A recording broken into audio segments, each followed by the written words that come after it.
Dua kata lucu, ani-ani speak up. Baru kali ini ada ani-ani yang muncul ke publik dan bilang kalau misalnya dirinya itu speak up dengan dibalik kata nama ibu mencari keadilan. Jadi lagi ramai ada salah satu politikus tuh yang dibilang kalau misalnya ternyata dia punya anak nih di luar nikah sama ani-ani tersebut, dan ani-ani itu speak up karena katanya udah buat perjanjian kalau misalnya anaknya itu bakal dinafkahin, ternyata dia hilang-hilangan dan susah dihubungin. Karena kesel ya, akhirnya si Ani-Ani ini speak up lah, dan juga dia bilang butuh keadilan untuk anaknya. Dan ibu mana sih yang tidak berkorban untuk anaknya gitu ya? Jujur nih ya, di bagian ibu rela berkorban untuk anaknya gitu ya, itu gue sangat amat setuju. Cuman kalau misalnya ibunya Ani-Ani, gue permisi dulu gitu. Karena ya lu tahu resiko menjadi Ani-Ani. Itu laki-laki yang politikus salah, oke, titik salah, selingkuh dari istri sahnya. Tapi di satu sisi yang lain, perbuatan lu juga tidak bisa dibenarkan karena lu tahu dia punya istri tapi lu masih mau jadi ani-aninya. Kemarin aja kasus anak ani-ani gitu ya yang speak up itu udah dihujat sama netizen. Ini lagi ada ibu ani-ani pengen speak up terhadap anaknya gitu ya. Anaknya masih kecil dan mukanya ada di mana-mana.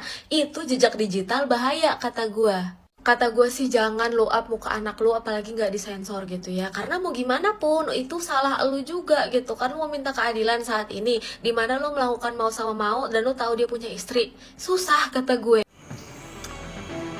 Baru-baru ini netizen dibuat kaget oleh berita beredarnya seorang wanita yang mengaku Lisa Mariana yang telah mempunyai anak dari seorang Ridwan Kamil yang populer terkenal dengan bucin kepada istri tercintanya. Bagaimana tidak, karena Ridwan Kamil saat ini sedang tersandung kasus PJB, ya, korupsi Bank Jabar. Apakah ini sebuah isu pengalihan agar kasusnya itu tersisihkan? Karena mengingat Bang Ridwan Kamil sendiri itu pernah mengaku bahwa dia pun pernah digaji oleh Jokowi untuk nyinyir, sekedar nyinyir. Dan tentu saja kasus tentang Ridwan Kamil menghamili seorang fotomodel panas bisa saja itu menjadi pengalihan isu, guys. Ya bisa saja ya. Dan ya, tapi tentu saja amat disayangkan nama baik Ridwan Kamil telah dipertaruhkan. Seperti apa sih beritanya? Kita simak video selengkapnya. Bapak Ridwan Kamil itu sudah melakukan klarifikasi terkait dengan kasus dia yang lagi viral. Kasus di mana seorang lagi puasa, nggak boleh ngomong aneh-aneh, yang sedang memperjuangkan hak anaknya yang diduga merupakan anak dari Bapak Ridwan Kamil. Klarifikasi dari beliau itu terkait dengan itu bukan merupakan anaknya, dan itu merupakan fitnah yang sangat keji karena Ridwan Kamil memiliki bukti-bukti yang sangat konkret. Sebenarnya yang kasihan di sini tuh merupakan ibu cinta sih. Seorang wanita muslimah yang sangat cantik, di mana masalah itu datang bertubi-tubi di keluarganya. Diawali ketika anak laki-lakinya meninggal dunia, terus yang kedua adalah suaminya kena kasus korupsi, dan yang ketiga ini merupakan kasus perselingkuhan suaminya. Gak mau berspekulasi lebih jauh, tapi kenapa Mbak L ini baru menguak masalah ini sekarang? Ya well, mungkin pertanyaan gue akan terjawab sebentar lagi. Kita tunggu aja perkembangan kasus ini, oke? Iya benar teh sih. Asa tidak menyangka lamun benar teh. Soalnya gimana nya? Soalnya ketinggalannya baik gitu kan, agamis, cinta keluarga. Ya pokoknya mah tidak telah seperti orang yang akan begitu Tapi lamun misalkan bener rek nanaonan gitu eta aww-nya kayak gituan, membeberkan bukti itu iya. Dan buktinya juga sepertinya tidak bisa dibantah gitu. Lamun misalkan pengalihan isu juga asa tekudu. Teuing Pelajaran dari Lisa Mariana, skandal, klaim anak, dan harga diri. Apa yang bisa kita pelajari dari kasus ini? Jangan mudah percaya tanpa bukti. Tuduhan besar butuh bukti besar. Klaim punya anak tanpa tes DNA itu hanya cerita sepihak. Di zaman viral ini, jangan jadi netizen yang gampang terprovokasi. Kalau benar Lisa Mariana tahu pria yang didekatinya sudah menikah, berarti dia masuk dengan sadar. Jangan sampai pelakor berlindung di balik status korban. Kalau tuduhan benar, maka ini pengkhianatan besar. Kalau tuduhan salah, ini fitnah kejam. Dalam dua skenario, istri sahlah yang paling tersakiti.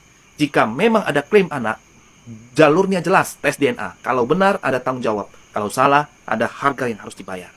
Media dan netizen, jangan jadi hakim. Hati-hati dalam membagikan informasi. Jangan sampai kita ikut menyebarkan fitnah atau menghancurkan nama orang tanpa fakta. Intinya, kebenaran harus diuji, bukan diteriakkan. Kesalahan harus dihukum, bukan diabaikan.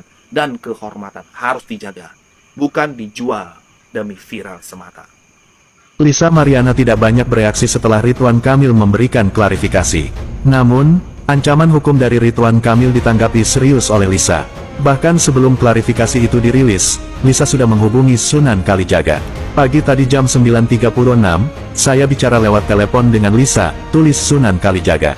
Meskipun komunikasi terjadi sejak pagi, Sunan baru mengumumkan ini setelah Ridwan Kamil menyampaikan klarifikasinya. Sunan dan Lisa kemudian menantang Ridwan Kamil untuk melakukan tes DNA. Dukungan warganet agar Ridwan Kamil dan Lisa Mariana melakukan tes DNA pun semakin ramai, karena dianggap satu-satunya cara untuk membuktikan kebenarannya. Dari kasusnya Bapak RK yang seliweran terus, mohon maaf ya. Wanita cantik, mandiri, pintar, dan punya suami yang romantis itu belum tentu suaminya setia. Yang hobinya jajan dan selingkuh itu pasti nagih. Ingat, selingkuh itu nggak ada obatnya kematian dan sakit. Betul. Akhirnya Ridwan Kamil memberikan klarifikasi ya. Dan bahkan setelah heboh ya di dunia maya, bahkan pemberitaan-pemberitaan dimanapun itu terkait Ridwan Kamil yang diduga, ya seperti yang dituduhkan Ridwan Kamil selingkuh. Wah, ini juga sangat mengejutkan sekali ya, karena Ridwan Kamil itu juga pada saat lalu menjadi calon gubernur, dan konon katanya ya bisa saja besok akan menjadi calon presiden loh. Calon presiden pada Pilpres 2029 bisa saja, karena hingga sampai saat ini pun elektabilitas Ridwan Kamil itu cukup mentereng, bahkan juga bersaing ketat dengan Basuki Cahayapurnama, dengan Anies Baswedan dan lain sebagainya. Itu sangat bersaing ketat. Tetapi gara-gara isu ini kemungkinan nama Ridwan Kamil bisa tergerus ya elektabilitasnya, apalagi untuk maju pada Pilpres 2029 kayaknya cukup susah sekali dan cukup sulit sekali ya, apalagi diterpa dengan isu seperti ini, diterpa dengan penggeledahan di KPK terkait Bank BJB dan lain sebagainya. Ini otomatis akan menggerus elektabilitas Ridwan Kamil.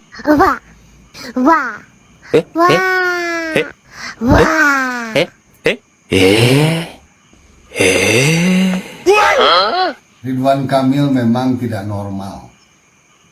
Mengapa saya katakan demikian? Ya, tidak sedikit tokoh-tokoh dan masyarakat mengatakan waktu dia jadi wali kota saja bahwa Ridwan Kamil itu hanya kosmetik, hanya menghambur-hamburkan uang untuk gaya-gayaan. Bagaimana tidak? Pertama, dia jadi wali kota itu, dia nyarungin pohon-pohon yang nggak minta disarungin itu pohon, tapi dia sarungin dengan anggaran, ya. Jadi anggaran itu untuk nyarungin pohon. Lalu kemudian dia bikin shelter bis. Shelter bisnya itu sampai sekarang ngejugruk tidak terpakai. Dan itu satu unitnya saja itu luar biasa mahal. Lebih dari rumah sederhana harganya. Nah itu, bayangkan, masa iya dia orang sekolah katanya, yang intelek, tanpa survei dia lakukan sesuatu semena-mena, seenaknya, sekeinginannya, yang hanya mempercantik diri, yang mungkin hanya ya membuat ikonik, legasi, tapi ya nggak bermutu ya, sangat nggak bermutu. Hal yang remeh-temeh sebenarnya, tidak esensial sekali. Lalu dia buat teras Cihamplas. Wah, itu dahsyat itu, ya. Biayanya luar biasa, tapi kemudian diprotes oleh orang sana. Yang ada adalah nyempitin ruas bidang jalan di sana, ya, baik itu trotoar, bahkan malah merusak pemandangan Cihamplas. Karena tidak berguna, terasnya itu tidak digunakan jadi apa-apa sampai sekarang. itu dari besi yang harganya sangat miliaran. Dan jangankan masyarakat di sana, penduduk di sana juga, pedagang di sana protes.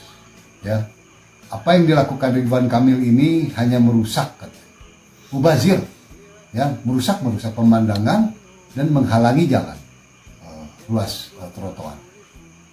Itu Ridwan Kamil tidak normal, ya, karena normalnya kalau orang sekolah harusnya survei dulu sebelum dia melakukan apa-apa, bukan selera dia, ya.